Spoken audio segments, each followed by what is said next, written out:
네, 권혁재 감독님까지 세 분이 참석하셨지만 저희가 이 투샷을 여기서 보네요. 너무 한 자리에서 뵙고 싶었던 두 분이에요. 지금 두 분이 함께 계셔서 기분이 최고죠, 두 분은, 그죠? 네, 오늘 오신 관객들께 인사 한 말씀씩 먼저 해주시고 저희 본격적으로 집이 시작하겠습니다. 네, 안녕하세요. 저는 여빈 언니의 절친, 사랑하는 여빈 언니 우리 응원해주러 오늘 이 자리에 온 배우 김태리라고 합니다. 반갑습니다.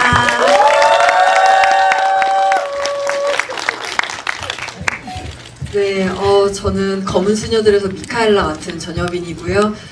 사실 제가 정말 김태리라는 배우를 참 한 배우로서 너무 존경하고 근데 이렇게 동시대에 친구를 존경할 수 있다는 것이 너무 저한테는 자랑이에요. 그래서 우리 테리가 이런 자리 와준 거 너무 감사하고 또 여기 이은성 기자님도 제가 너무나 좋아하는 사람이기 때문에 오늘 특별히 기분이 좋고 갑자기 감독님 혼자 동떨어진 기분이 들어. 감독님 조금만 더 이리 오세요.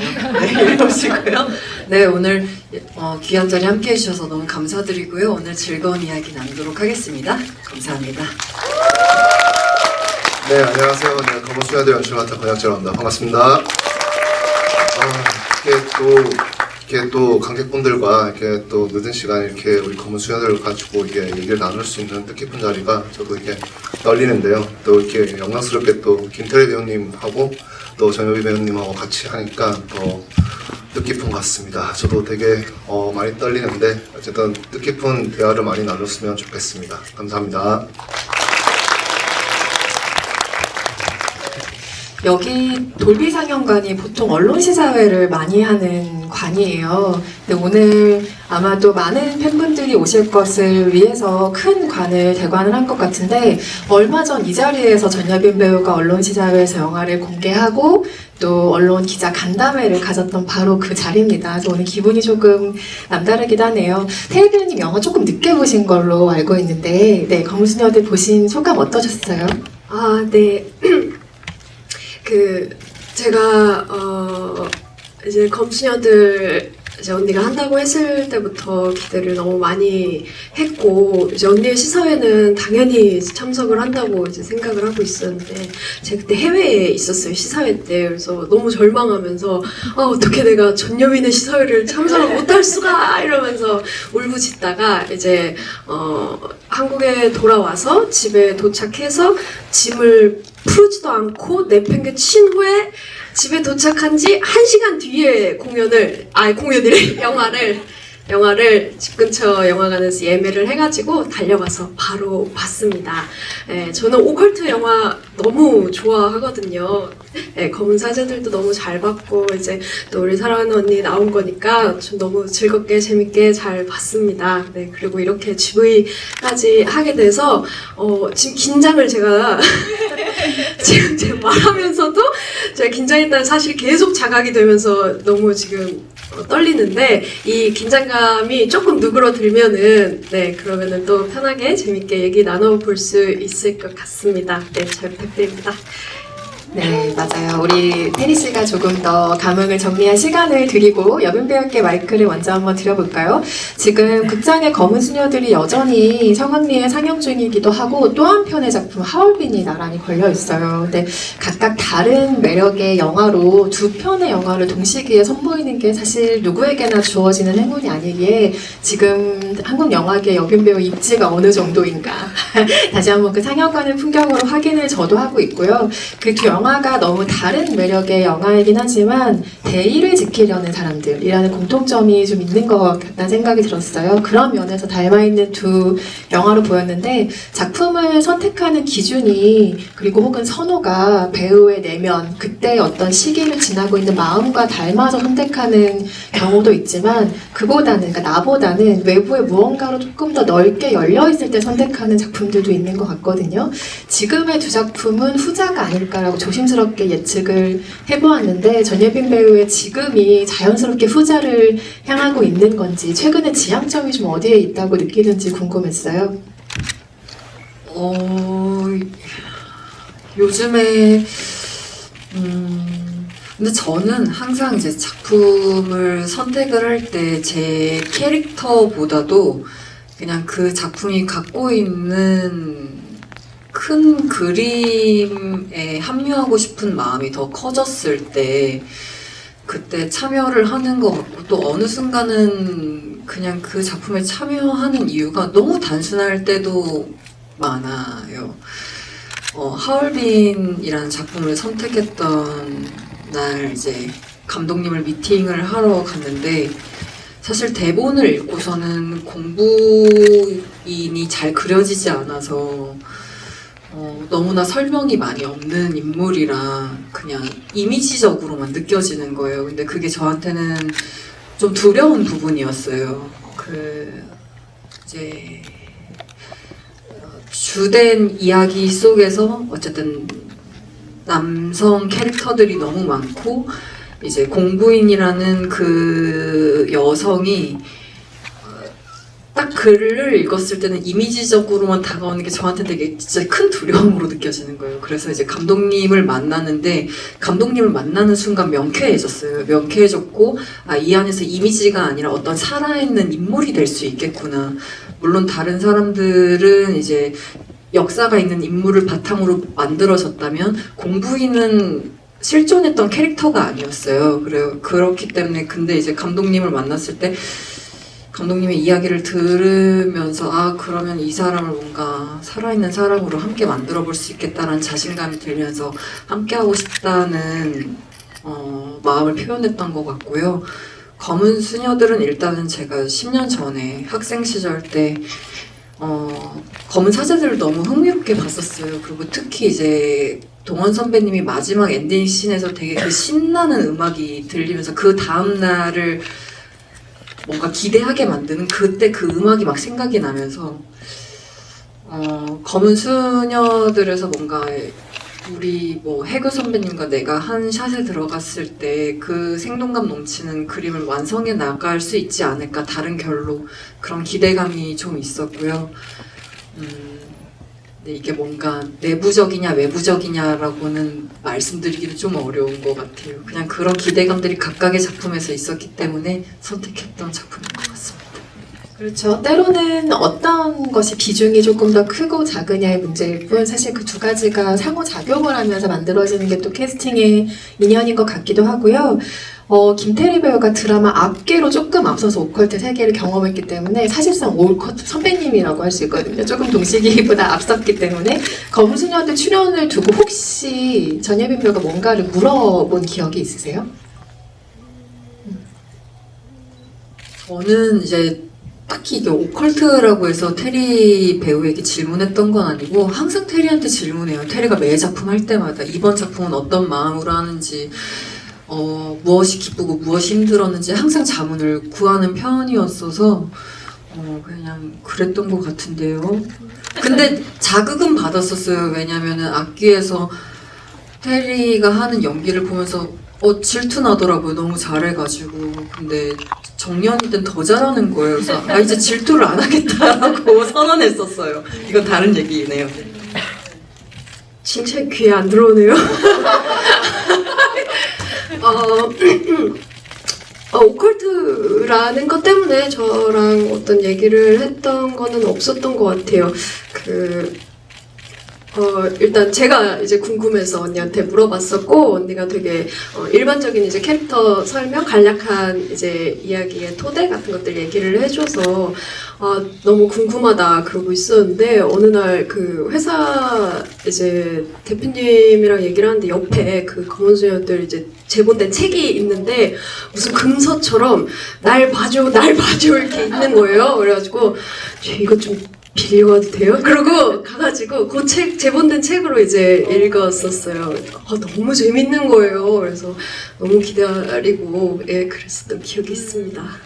너무 가깝게 잘 지내는 동료이자 친구이자 서로 어디서든 무엇이든 물어볼 수 있고 답변을 구할 수 있는 존재라는 게 일하면서 참 귀한 존재인데 두 분은 서로에게 정말 귀한 존재인 것 같다는 생각이 들고 안 그래도 뭐 오컬트라는 장르 때문에 그런 것은 뭐 비단 아니겠지만 공교롭게도 비슷한 시기에 영화와 드라마에서 오컬트 장르에 두 분이 도전을 하셨기 때문에 이것도 뭐 뚜렷한 답이 있는 질문은 아니겠지만 그래도 장르적인 갈증이 두 분에게 좀 반영된 선택이었을까 아니면 단순히 우연하게 찾아온 좀 장르적인 접합이었을까라는 궁금증도 있었어요. 언니 같은 경우는 모르겠는데 저는 그 인생의 문장들이 있잖아요. 그 중에 하나가 모든 것은 타이밍이다. 네, 그래서 그냥 모든 그 삼박자 어떤 제가 원했을 수도 그런 마음도 당연히 장르적인 건 언제나 배우에게는 갈증이 있으니까요. 그런 것도 있던 찰나에 좋은 작품이 들어왔고 그때 만났던 작품이었던 것 같아요. 언니. 네, 저도 그냥 제가 했던 모든 작품이 뭐 제가 학생 때 했던 단편 영화라던가 혹은 이제 독립영화, 장편영화라든지 이제 상업영화 진영에 들어와서 하는 제 모든 선택은 그냥 그 당시에 제가 할 수 있는 가장 최고, 최선의 선택이었어요. 네. 이제 뭐 그거는 관객분들이 어떻게 평가를 해주시던 뭐 칭찬을 듣던 질타를 받건 작품이 모자르건 작품이 좋다는 평가를 받건 그거랑 상관없이 저의 선택은 항상 그냥 제가 할 수 있는 가장 최상의 선택이었던 것 같아요. 네, 그렇습니다. 아까 촬영 시작하기 전에 김태리 배우에게 여러 가지 물어보기도 하고 또 응원을 구했다라는 이야기를 잠깐 여빈 배우가 하기도 했는데 조금 오래된 기억이라 기억이 잘 나지 않을 것 같긴 하지만 그래도 그때 태리 배우가 해줬던 말 중에 굉장히 용기로 마음에 딱 다가왔던 말이 있을까요? 테리 씨는 저한테 그 질문을 해요. 제가 작품에 들어갈 때마다 본인은 기억하시는지 모르겠지만 연기가 재밌어? 재밌게 하고 있어? 뭐 혹은 몸이나 마음이 아프진 않아? 이런 걸 많이 물어봐 주거든요. 근데 그때 제가 나 지금 연기가 재밌어 라고 하면은 테리가 제일 기뻐해줘요. 그 어떤 대답보다 언니가 연기를 재밌다고 하면 난 그게 제일 기뻐 라고 해주거든요. 그냥 저는 그게 제일 기억에 많이 남아요. 제가 연기를 재밌어 하면 좋겠다라고 하는 눈물 날 것 같아. 내가 괜히 지금 벌써부터 이러면 안 되는데 그래서 빨리 황급히 한번 넘어가 보겠습니다. 전여빈 배우의 검은 수녀들 마지막 촬영 날 테리 배우가 현장에 가셨던 걸로 알고 있어요. 네, 맞습니다. 그날 모습이 어떻게 기억에 남아 있어요?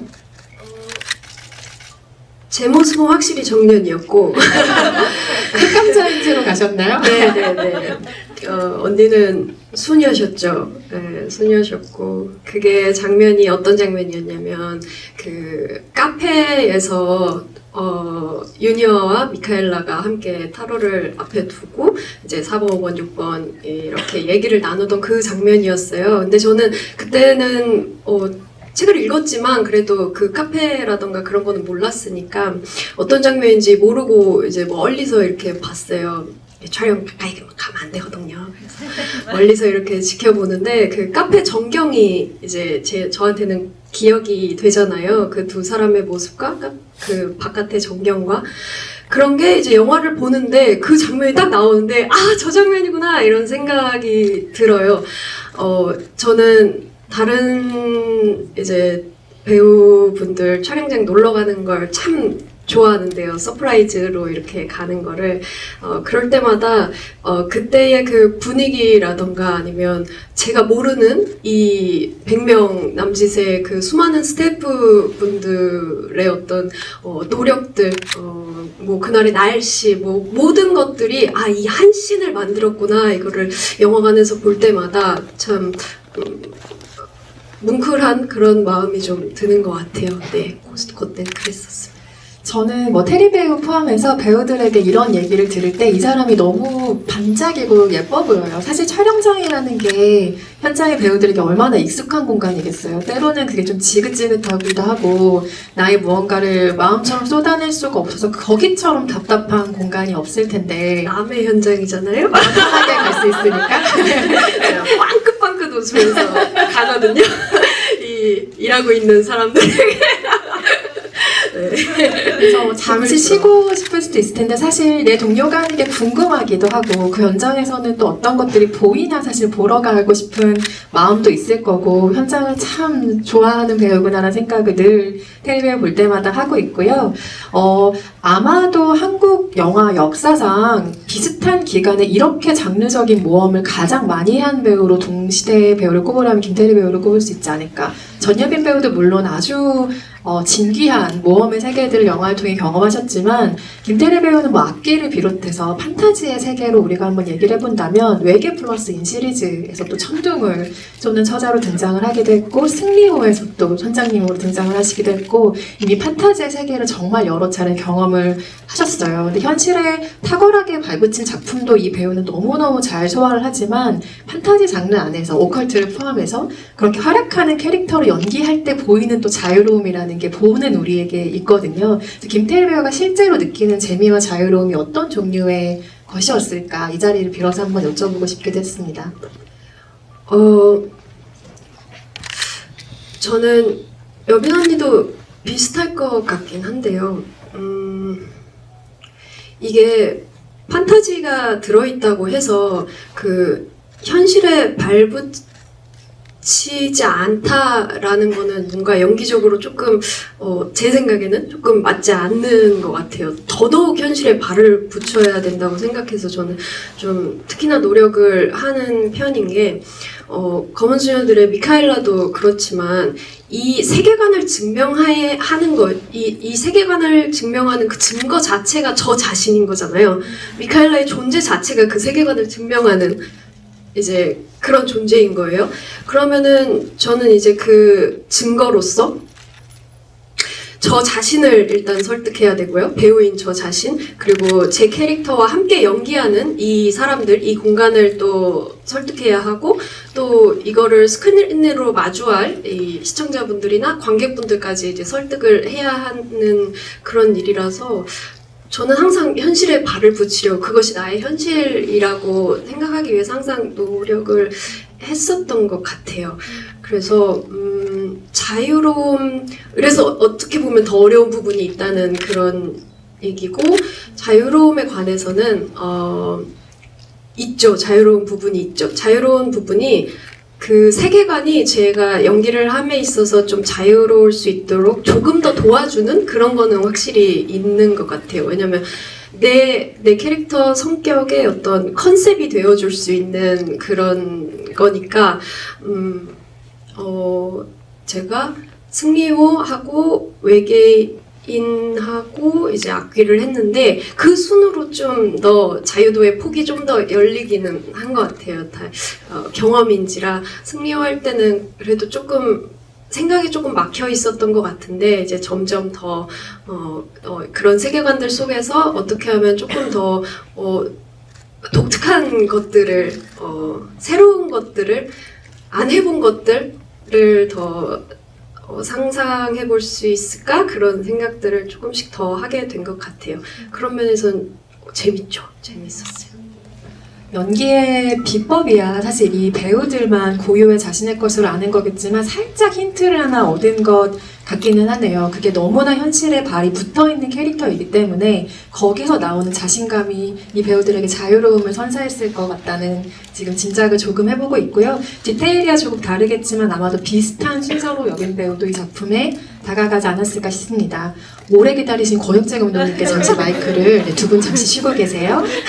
검은 수녀들은 오컬트라는 장르 영화죠. 그런데 여기는 일종의 운명론적 관점으로 무언가를 해석해낸다는 인상이 좀 짙게 여겨진다는 인상이 드는데요. 각본에서 이게 이미 완성된 톤 앤 매너일 수도 있지만 연출로서 그 운명론이라는 것이 조금 더 강화한 부분이 있지 않을까 하는 짐작을 해봤습니다. 혹시 관련해서 들려주실 얘기가 있을까요? 일단 제가 올커트라는 것을 정의하는 거가 이제 사람마다 좀 다를 거고, 특히 올커트 영화는 뭐 유구한 역사를 많이 가지고 있는데, 저는 제가 생각하는 오컬트라는 거는 운명 혹은 그 자격에 대해서 보통 되게 직접적으로 다룰 수 있는 영역인 것 같아요.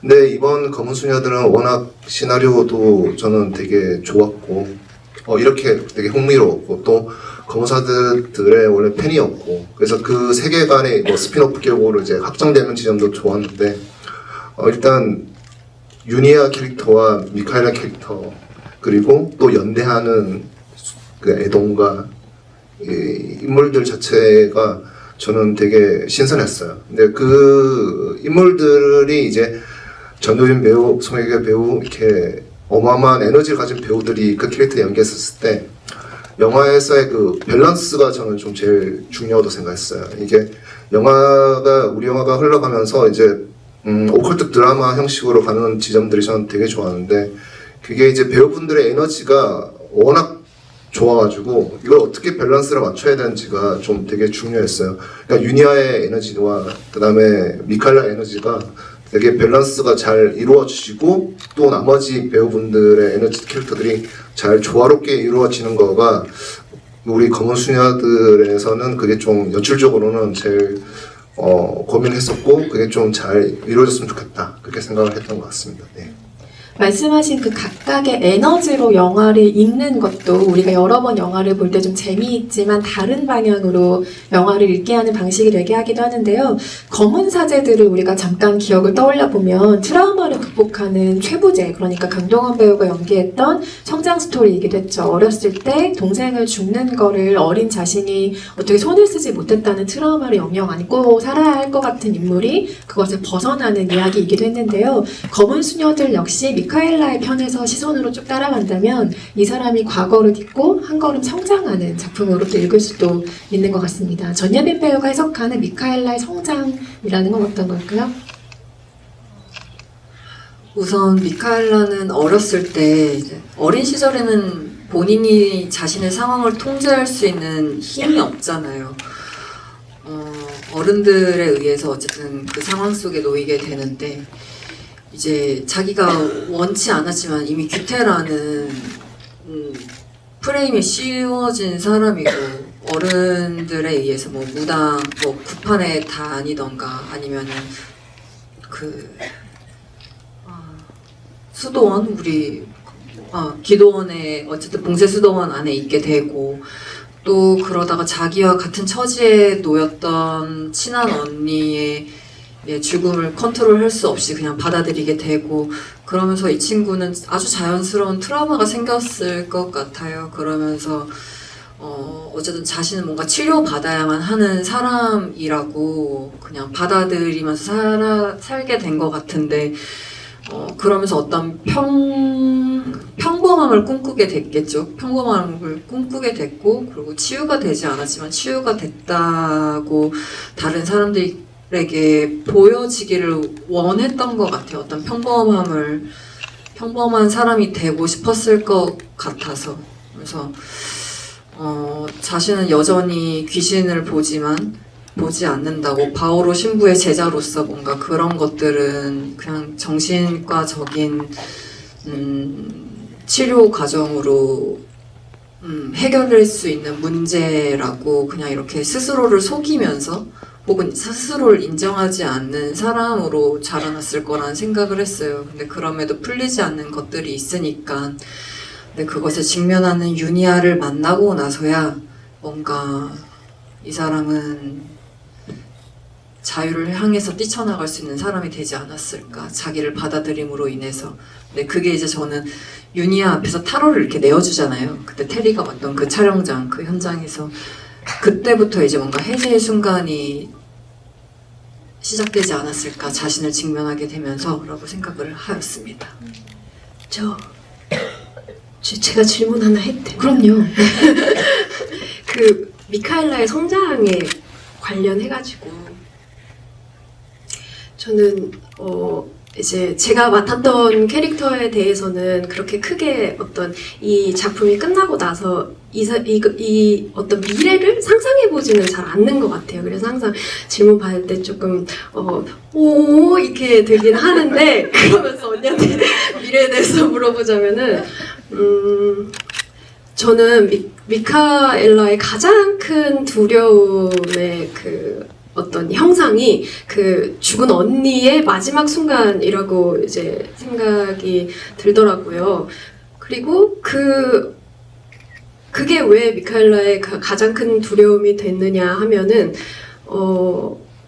일단 그 굉장히 특별한 귀태라는 어떤 그런 상황에 놓였고, 그리고 그 어린 시절에 부모님이나 어떤 다른 사회적 어떤 그런 것 없이 이제 기도원에서 그 작은 방에서 언니와의 굉장한 유대감을 쌓았을 것이고, 또 그 언니가 넌 나와 같은 사람이야 라는 어떤 그런 말들도 이제 영화 속에서 나왔었고, 그렇게 운명 공동체처럼 이렇게 여겨졌던 언니가 그런 마지막 순간을 맞은 걸 봤고, 그래서 그때 미카엘라는 그냥 자동적으로 저것이 우리 같은 사람의 마지막이겠구나, 저것이 아니더라도 굉장히 부정적인 것으로 이제 해석이 됐었을 것 같아요. 그래서 그것을 피하기 위해서 엄청난 노력을 하며 살았을 것이고,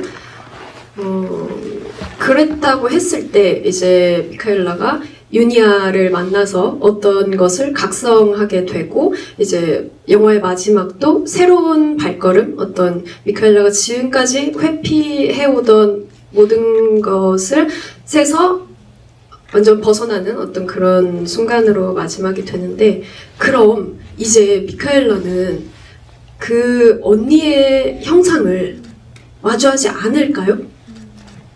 아니요, 저는 마주할 거라고 생각해요. 여전히 꿈꿀 것 같고, 그 이 질문 테리 배우의 질문이 되게 귀한데, 원래 트라우마처럼 계속 안고 살아요. 그게 삭제된 장면이 있는데, 언니를 꿈꿔서 언니의 형상을 봐서 막 복도를 따라가는 꿈을 꾸기도 해요. 그러니까 복도를 진짜 따라가기도 하고. 근데 저는 이게 유니아를 만남으로써 극복이 되는 게 아니고, 그냥 평생을 안고 살지만 이제 더 이상 내 그 언니의 마지막을 나의 마지막으로 동일시 여겼다면, 그걸로부터 도망가려고 했다면 그냥 그 언니를 품고 산 채로 이 친구는 오히려 더 직면하려고 어디든 이제 나아갈 수 있는 사람이 됐을 것 같아요. 그냥 품고 살지만, 여전히 마음속에 품고 있지만, 하지만 힘들 때는 계속해서 네. 우진이가 아니고 희준이를 처음에는 못 본 척했잖아요. 맨날 우지 희준이를 못 본 척했잖아요. 근데 이제는 그냥 볼 수 있는 사람이 됐을 것 같아요. 예전에는 외면했다면, 그리고 좀 더 옆에서 옆눈으로 지켜봤다면, 이제는 그 같은 일을 겪고 있는 사람한테 직접적으로 손 내밀 수 있는 사람이 됐을 것 같아요. 보통 인물의 성장이라고 하면 뭐 우리도 계속 그 개념을 찾아가는 중이지만 어른스러워지는 어떤 단계로 한 발짝 나아간 걸 상상하잖아요. 그런데 이 경우는 반대인 것 같아요. 그죠? 저 근데 또 궁금해요. 그러면은 테리 배우는 또 어땠을 것 같아요? 궁금하네요. 미카엘라가 네. 그 이후에 네, 왠지 안고 살았을 것 같다고 했는데 어떤 네. 식으로 이제 앞날을 나아갈 것 같아요? 저는 어떤 식으로 앞날을 나아갈 것 같은지 보다 어땠으면 좋겠다라는 마음은 있었던 것 같아요. 그 마지막을 보면서 저는 감독님은 좀 아쉬웠던 게 말해주세요. 너무 궁금해요. 제가 가장 좋아했던 이제 미카엘라의 얼굴, 여배우의 얼굴은 그 많은 분들이 그러실 것 같아요. 그 아이스크림과 탕후루의 연결신이거든요. 그 장면을 보면서 어떤 미카엘라가 그 유니아에 대한 그 당혹스러움과 어떤 그런 것들을 감추지 못해서 어떤 본 모습이 막 튀어나오잖아요. 그게 굉장히 아이 같기도 하고 뭔가 좀 그 맨 처음에 미카엘라가 보여준 그 기계적인 어떤 그런 모습과는 완전히 반대되는 그런 모습이잖아요. 근데 이제 구마 때도 그렇고 계속해서 이 분노에 이제 분노랜다 두려움에 떠는 어떤 그 흔들리는 모습들, 그리고 또 그 뒤에는 유니아의 그 선택에 대한 그 슬픔, 어떤 그런 것들로 쭉 이어지는데, 마지막에 그 동원 선배와 함께 차에 탔을 때만큼은 조금 그때 그 탕후루 같은 그런 어떤 본 모습이 조금은 조금만 더 나왔으면 뭔가 그녀의 다음을 좀 더 예측하기가 좀 쉽다. 그래서 저는 어쨌든 그 미카엘라가 유니아가 되지 않기를 바라는 마음이 생기더라고요. 그러니까 유니아처럼 어떤 모든 것을 다 인정하고 모든 것을 다 받아들이고, 그러니까 정말 운명처럼 그렇게 살아가는 그런 단단한 사람이 아니라 그렇게 막 화도 내고 그렇게 짜증도 내고 뭔가를 욕망하고 뭔가를 어떤 후회도 해 가면서 그렇게 좀 아이 같은 모습도 가지고 그런 식으로 한 발짝 성장해 나갔으면 좋겠는 그런 생각을 좀 했었습니다. 제가 그 시절에 테리 배우랑 이걸 좀 상의를 나눴다면 훨씬 더 뭔가 씬을 풍성하게 꾸렸을 것 같다라는 생각이 들고요. 이거 감독님이 아니 원래는 지문에는 유니아를 떠올리면서 슬퍼하는 거였어요. 그러면서 눈가가 촉촉해진다였어요. 근데 저는 그게 끝나는 씬인데 그러고 싶지가 않더라고요. 엔딩이 네, 그랬었네요. 원래 잠깐 그 얘기를 듣다가 상념에 잠겨서 또 우수에 찬 눈으로 이렇게 바깥을 약간 바라보는 거였어요. 근데 안돼. 네, 그러기가 싫더라고요. 그래서 그냥 저는 좀 라이트하게 웃어서 버렸어요. 근데 그걸 오케이 해주시더라고요. 그래서 아마 그때 여쭤봤던 것 같아요. 더 슬퍼했어야 됐나요? 근데 거기 있던 이제 감독님도 그렇고 다 같이 있던 우리 스태프분들이 지금 정도가 좋은 것 같다라고 해주셨어요. 근데 테리 배우가 만약에 있었다면 저는 한 걸음 더 이제 했을 것 같아요. 저는 뭔가 그 동원 선배님이 이렇게 다음 넥스트 스텝을 밟자고 이렇게 한 다음에 응? 근데 이건 뭐예요? 하고서는 딱 드는데 진짜 너무 단 거야. 너무 단 무언가가 있어. 그랬더니 여빈 언니가 미카엘라가 그걸 보더니 끊어보려고요. 라던가. 너무 좋다. 너무 좋다. 너무 상징적인데요? 뭔가 그러면 3탄에서 제가 한번 끊어볼게요. 근데 못 끊는 거야. 끊어보려고 하는데 끊어보려고 하는데 못 끊는. 너무 좋은데요, 이거? 근데 아이디어 300원. 네, 300원에 넘긴 거 우리 모두 봤어요. 지금 이보다 더 높은 가격으로 되면 안 되는 거예요. 이래서 김태리 배우가 훌륭한 배우인가 봐요. 다른 대단하다, 배우가 진짜. 연기한 장면도 이렇게까지 구석구석 생각을 했군요. 저는 그 성장이라는 게 아이 같음을 해제하는 게 미카엘라에게 정말 큰 성장이었을 거라고 생각하고, 저는 누군가를 구하기 위해 달려가는 마음은 진짜 큰 마음인 것 같아요. 그런데 아이일 때 미카엘라는 그 친구를 구하지 못하고 두려움에 그냥 얼어붙어 버렸잖아요. 가서 만지지도 못하는 존재였고 늘 매달려 있는 형상으로만 멀찍이 볼 수밖에 없었는데, 그래서 마지막에 미카엘라가 뛰는 씬이 뭉클한 거죠. 저 사람을 위해 달려갈 수 있게 된 거죠. 저는 이제 아이 같음에서 벗어난 게 이제 성장일 것 같다고 이제 은성 기자님께서 해주셨는데, 저는 사실 반대로 생각했어요. 왜냐면 사회가 정해놓은 어떤 평범한 어른스러움을 그렇죠. 깨고 그걸 그냥 바로 표현할 수 있는 게 저는 미카엘라의 성장이라고 봤거든요. 맞아요. 저도 같은 의견이었어요. 그거예요? 네, 그래서 아이 같음을 되찾는 것. 이게 감사합니다. 미카엘라의 성장인 것 같다는 생각이 들었고요. 네, 열띤 토론의 장이 잠깐 벌어졌는데 너무 귀한 장면을 우리가 본 것 같아요. 그리고 아마도 두 분이 편하게 작품에 대한 이야기를 나눌 때 뭔가 조금 더 열정적으로 이런 장면을 토론하는 것을 아주 기분 좋게 지금 잠깐 떠올렸는데요. 두 배우야 지금 비슷한 시기에 한국 영화를 이끄는 주축이 된 새로운 세대의 또래 배우들이지만 에너지도 다르고 연기 스타일도 다르고 이미지도 다른 두 배우이기에 우리가 또 두 분을 사랑을 하죠. 근데 나에게는 없는 상대방의 매력, 재능, 캐릭터 해석력을 평소에 유심히 보시고 느끼고 있겠죠? 그것도 궁금하고, 또 서로를 보면서 얻는 용기가 무엇일지도 궁금해요. 이거 먼저 해야지 네. 유리한데. 네. 근데 이거 너무 추상적인데요. 일단은 김태리 배우는 정말 재능이 있는 사람이에요. 귀 막으셔야 됩니다. 그냥 일단 기본적으로 타고난 것이 있는 사람이에요. 근데 저가 정말 감탄하는 지점은 노력하는 천재 따라갈 수 없다고 하잖아요. 테리가 그래요. 정말로. 근데 이거는 여기 테리 팬분들 정말 많으시겠지만 정말 자랑스러워 하셔도 되는 게, 저는 어떤 이제 테리 씨가 들어가는 작품에서 매 씬 이제 그녀가 분하는 캐릭터로서 어떤 장면에 너무나 감탄하는 때가 있어요. 근데 저는 막 실컷 막 흥분해서 막 테리야 너 그 장면 어떻게 준비했니? 이러면 막 좌절하고 있어요. 혼자서. 자기는 한계를 느꼈다고 막 그래요. 진짜 거울 본인이다. 막 그래요. 그러면 왜냐면 저는 딱 근데 그 얘기를 들을 때 기분이 너무 좋아요. 왜냐면 너무 잘한 사람이 자기를 그렇게 얘기를 하니까 아, 저 사람은 얼마나 더 반짝거려질까 기대가 되는 거예요. 왜냐면 어떤 사람들은 막 그거에 취해 있는 배우들도 있거든요. 근데 취해도 돼요. 왜냐면 그만큼 잘했으니까 취해도 되거든요. 마땅히 박수 쳐주고 싶은데 근데 이 친구는 막 더 막 좌절하니까 어떤 저의 이제 동료로서 같은 배우로서 어떤 변태 같은 약간 그런 그녀를 바라보는 약간 그런 고치감이 막 드는 거예요. 끝을 알 수가 없겠다. 그 넓이를 가늠할 수가 없겠군 이러면서 막 더 응원해주고 싶은 거예요. 근데 몰라요. 계속 기대되는 그 지점은 있는데 근데 저는 그런 생각은 있어요. 테리만큼은 노력할 수는 없겠다라는 생각은 있어요. 네. 근데 그게 저를 자극시켜주는 지점이에요. 네. 아 이건 다른 건데요. 테리가 저 우리 영화 촬영장에 와서 제 손에 정연이 옷감으로 만든 이렇게 작은 테리의 의상이 달려있는 키링을 주고 갔어요. 우리 영화 하는 동안 그거 잘 갖고 있으라고. 그래서 우리 영화 하는 무섭시나? 동안에도 사실 배우들은 초반에가 정말 힘들고 긴장이 많이 되거든요. 진짜 막 사시나무 떨듯이 현장에서 떨리고 막 이상한 상태가 돼요. 근데 그거 갖고 다니면서 마음을 다잡고 있어요. 네.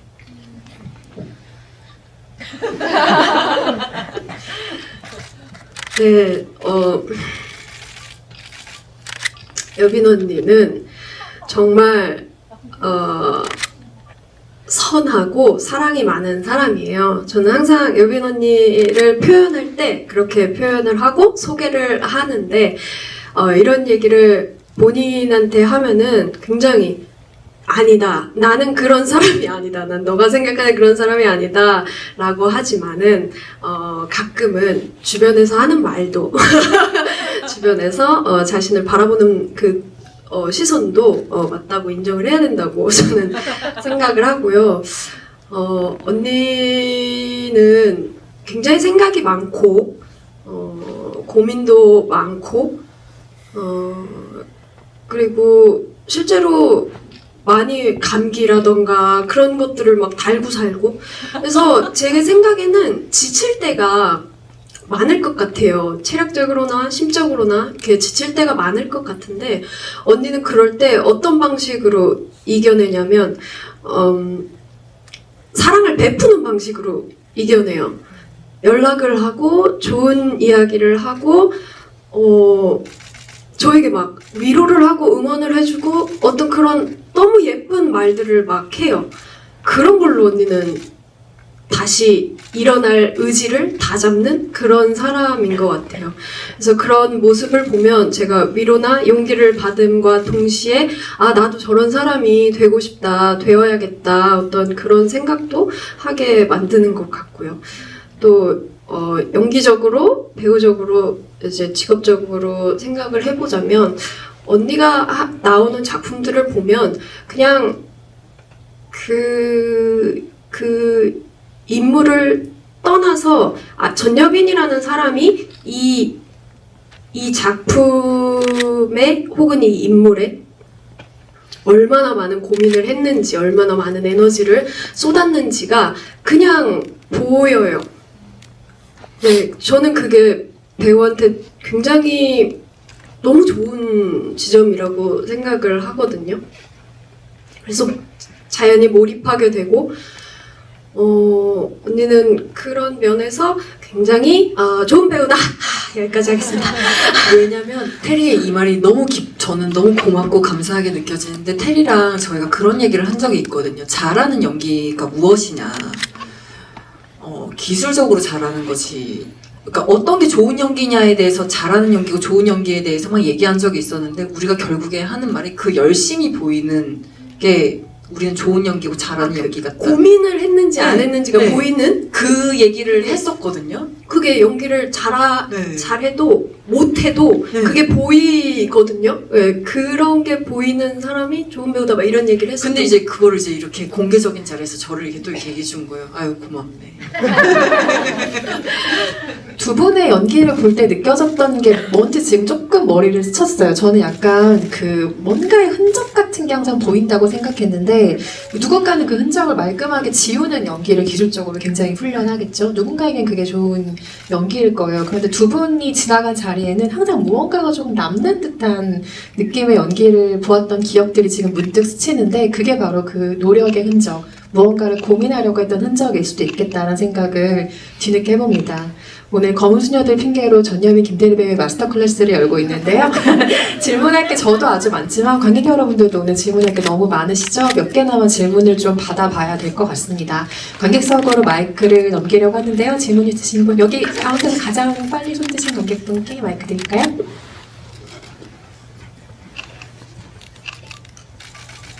네. 네. 질문에 기회를 주셔서 너무 감사하고요. 영화 너무 재밌게 잘 봤습니다.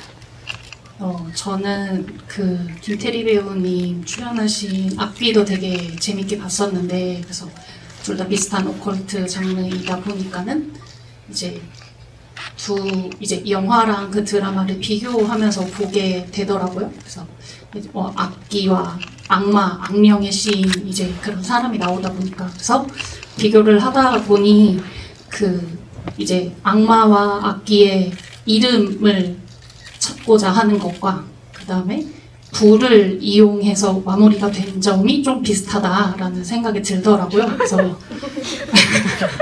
그래서 이제 그 악마를 이제 사라지게 만드는 데 있어서 여러 가지 소재가 있었을 것 같은데 감독님께서 왜 불이라는 소재를 사용하셨는지 좀 궁금합니다. 불 말씀하시는 거죠? 부가 아니라 부 말씀하시는 거죠? 부적의 부가 아니라 불, 파이어 불 말씀하시는 거죠? 그게 저는 이 처음 시나리오를 봤을 때도 저는 그게 되게 많이 와닿았어요. 이게 보통 물과 그러니까 물에 의해서 뭐 세례도 하고 물에 뭐 성수도 나오고 하지만 그러니까 우리 불 같은 경우에도 이제 불의 세례라는 지점들도 있거든요. 성경 속에도 있는데 저는 그게 아주 원초적인 부분도 있는 부분이 있지만 그게 어쨌든 유니아가 저는 그 부분이 조금 검은 수녀들에서는 그게 되게 처음 읽었을 때도 그게 제일 강렬했었거든요. 그게 해석할 여지가 되게 다양할 것 같은데 역사적으로나 뭐 여러 가지로 이제 연상되는 지점들이 많이 있으시지 않습니까? 뭐 성경에서든 아니면 중세 역사에서든 근데 그런 것들이 저는 복합적으로 의도들이 막 섞여 있는 부분들 참 좋았는데 근데 무엇보다도 약간 유니아 캐릭터를 연기하는 그 송혜교 배우의 그 감정이 그게 잘 묻어나는 거가 제일 중요하다고 생각을 했고 그리고 보시면은 그 삼신할매의 상징을 하는 목화솜 같이 이제 그 불수지에도 끝까지 날리지 않습니까? 그게 어쨌든 그 희생의 길을 걷는 것까지 해도 끝까지 어떻게든 유니아의 길을 보호하려는 어떤 삼신할매 우리 또 토속 신앙적인 그런 마음 같은 것들이 같이 어우러질 수 있는 어떨까 그 부분들이 좀 읽혔으면 좋겠다 그런 생각을 가지고 그 부분은 좀 집중했던 것 같습니다. 예. 그러네요. 검은 수녀들의 세계관으로 보면 이제 구산형은 부마자. 구마를 당해야 하는 사람이죠. 미카엘라 만날 수도 있었어요. 맨 앞에 계신 관객분이 저한테 거의 치성을 드리듯 계속 기도를 하시는 포즈로 질문이 있다고 하셔서 마이크 드립니다. 맨 앞줄에 계신 관객분이요. 안녕하세요. 여빈 배우님께서 테리 배우님과 같은 작품에 출연하고 싶다고 하셨었는데 만약 두 분이 같은 작품에 출연한다면 어떤 장르에 같이 출연하고 싶으신지 궁금하고 감독님께서 두 분을 한 작품에 캐스팅하신다면 어떤 장르로 담고 싶으신지 궁금합니다.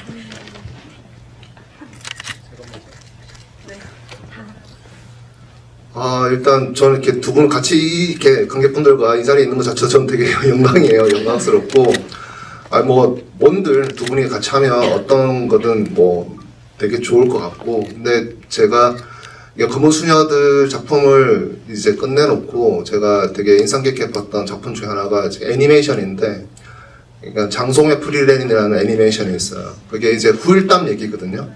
그러니까 죽은 용사 힘내, 그러니까 여정이 끝나고 나서 판타지 장르인데, 악마랑 싸우고 나서의 후일담이에요. 후일담 하면서도 여정이 끝났는데 또다시 여정이 시작되면서 그걸 반추하는 아주 목가적인 판타지인데, 왠지 그게 저는 이게 검수자들 끝나고 나서는 궁금한 거예요. 이게 미카엘라도 궁금하고, 유니아도 궁금하고, 바오로도 궁금하고, 희준이, 애동, 뭐 효원 다 궁금하더라고요. 그런 상상들을 했었는데, 오늘 이렇게 테리 배우님 이렇게 뵙는다고 하니까, 갑자기 이제 그런 두 분이서 뭔가 같이 여정을 떠나면서, 근데 그게 시간이 조금 달라질 수도 있고 그 진폭이 더 큰 어떤 장르? 하여튼 이미지적으로는 뭔가 두 분이서 등을 맞대고서 뭔가에 맞서 싸우는 어떤 그런 이미지들? 그게 뭐 사극이든 SF든 한데든 그런 순간적인 지금 순간적으로 드는 생각이 그렇습니다. 네, 그렇습니다. 배우분들도 궁금해요. 등을 맞대고 싸운다면 저는 뭔가 얍삽한 방법으로 이제 그 상황에서 빠져나가고, 그러면은 혼자 남겨진 이제 여빈 언니가 그 유니아가 그 개새끼 욕을 하듯 저에게 욕을 하나 해줬으면 하는 그런 장면이 생각이 되네요. 네. 언니 어떤? 저는 테리한테 늘 말했던 게 있어요. 델마 루이스 같은 거 너랑 꼭 해보고 싶다라고 했고, 근데 또 이 얘기 또 듣다 보니까 우리 둘이 사기꾼이 되어가지고 아주 큰 계략을 뭔가 짜는 그런 것도 너무 재밌을 것 같고, 그러다 서로의 뒤통수를 치는 그거 괜찮을 것 같은데요? 어때요? 네, 그쵸. 아무튼 양아치들로? 좋아요. 네네네. 네. 어때요? 뭐가 됐든 나오기만 하게 해주십시오. 그래서 뭐 한국영화계가 지금 이 투샷을 안 남기면 그게 얼마나 큰 국가적인 손실입니까? 언제 어디서는 꼭 그 버디물이 됐든 뭐가 됐든 꼭 한번 우리가 목격하게 되기를 정말 진심으로 바라고 있는 두 배우의 투샷을 정말 기대하고 있겠고요. 두 배우도 의사가 없지 않은 것 같으니 우리가 머지않은 시기에 좋은 작품에서 만나뵙게 되길 바라고요. 제가 감독이라면 일단 무조건 길게 찍을 거예요. 러닝타임을 막 3시간 반 정도 해가지고 여러분의 얼굴을 오래오래 보는 작품을 찍을 겁니다. 너무 아쉽게 저희 마무리해야 될 시간이 됐는데 혹시 짧은 질문 하나만 있으시면 마지막으로 받아볼까요? 이쪽 사이드에 손든 관객분께 마이크 드릴까요? 짧은 질문과 짧은 대답이어야 합니다.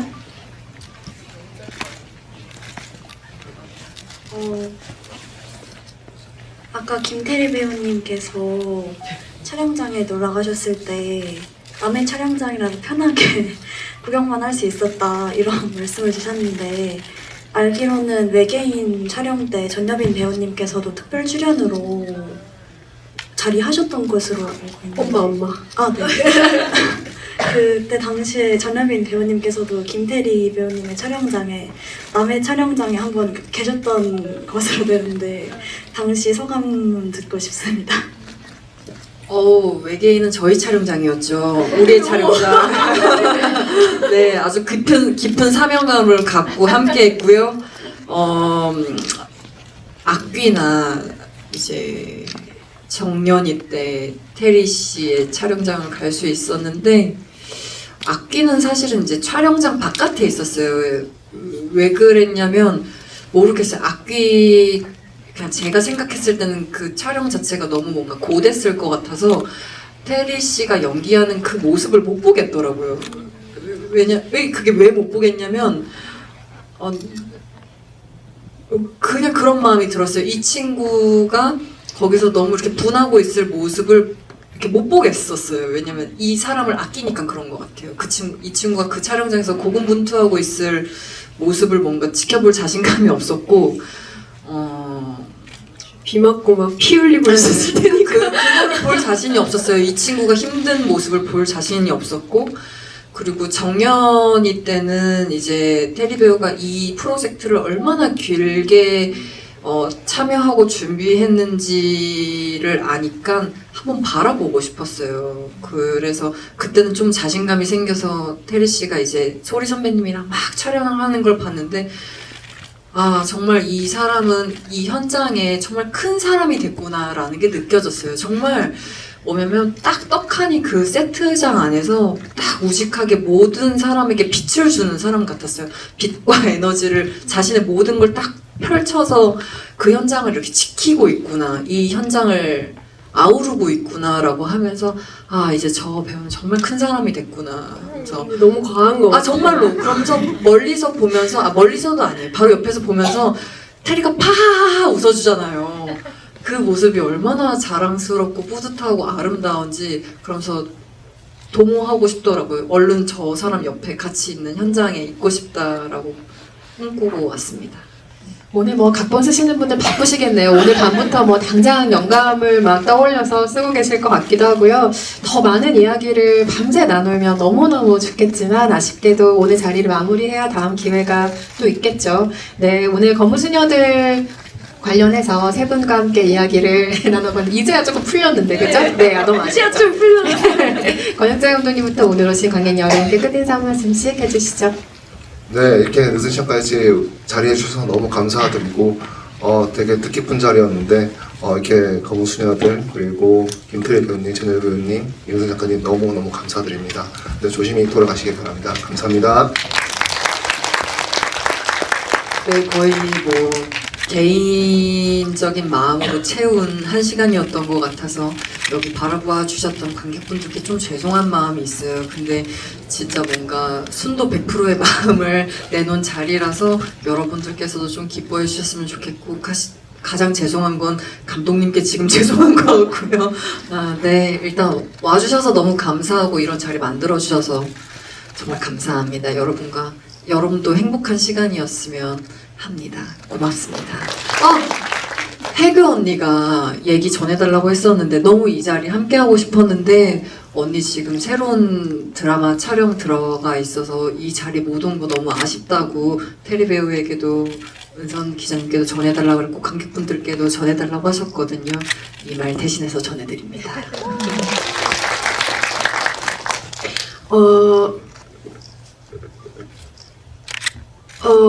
저는 검은 수녀들이 한편의 히어로물처럼 느껴졌어요. 그러니까 검은 사제들의 추억 때문에 어떻게 보면은 그 악령과 싸우는 사제 이 두 부분의 그 어떤 티키타카, 어떤 긴장감, 어떤 구마 과정에 대한 그런 관심도 그런 것들을 유심히 볼 수 있지만 저는 감독님이 뭔가 조금 더 중요하게 생각한 건 연대라는 지점인 것 같아요. 생명을 살리는 일, 그 가치, 어떤 그런 것들에 대해서 조금 더 얘기를 하고 싶어 하셨던 것 같아요. 누군가는 해야 하고 할 수 있는 자가 한다. 약간 이런 느낌이랄까? 그래서 그런 부분에서 영화를 너무 잘 봤고요. 여러분들 오늘 영화 재밌게 보셨으면 아직 또 검은 소녀들 안 보신 분들 많이 계실 테니까 많이 입소문 많이 내주셨으면 좋겠습니다. 오늘 진짜 너무 시간이 빨리 가가지고 너무 아쉬운데 네, 또 이런 자리가 또 있었으면 좋겠습니다. 즐거웠습니다. 감사합니다. 네, 검은수녀들 아직 많은 사랑 속에 달려가고 있으니까요. 또 곧 있으면 발렌타인데이인데 그때도 잘 어울릴 것 같은 영화기도 하고 제가 생각해보니까 네, 꾸준하게 오래 사랑 주시길 맞아요. 네, 같이 탕후루나 뭐든 먹으면서 네, 같이 오래오래 검은수녀들 이야기 나누고 같이 오래도록 즐거워했으면 좋겠습니다. 조심히 돌아가시고요. 감기 조심하시기 바랍니다. 감사합니다. 새해 복 많이 받으세요.